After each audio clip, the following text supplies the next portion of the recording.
প্রথমে আমি পেঁয়াজ কুচি দিয়ে নিয়েছি, এটাকে আমি বাদামি কালার করব। তারপর আদা দিয়ে দেব, আদা দিয়ে পোলাও চালটাকে আমি ভেজে নিব। আমি পোলাও বানাচ্ছি।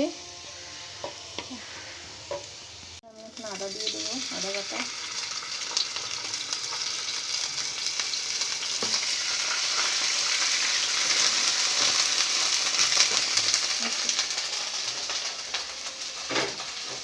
তেলে নিয়েছি, এখন আমি পোলাও চালটা দিয়ে নেব। এটাকে আমি আগে ধুয়ে রেখেছিলাম পানিতে ছাকার জন্য। এখন পোলাও চালটা একটু তেলের সাথে ভেজে নিব।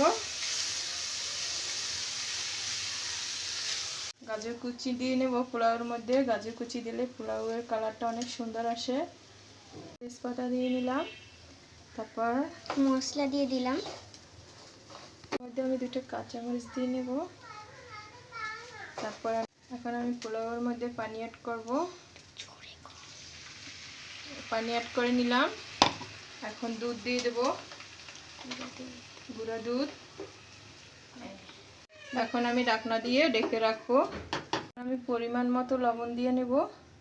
তারপর আমি ঢেকে দিব ঢাকনা দিয়ে। এখন আমি ঢাকনা দিয়ে ঢেকে দিলাম। পোলাওটাকে নাড়িয়ে দেব। তারপরে পুরোপুরি পোলাও কষে গেলে আমি বন্ধ করে দেব চুলাটা। এখন পুরোপুরি পোলাও কষে গেছে, এ পর্যায়ে আমি চুলাটাকে বন্ধ করে দেব।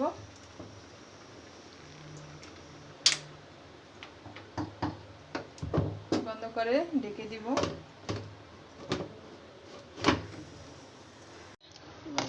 নেড়ে ছেড়ে দিব।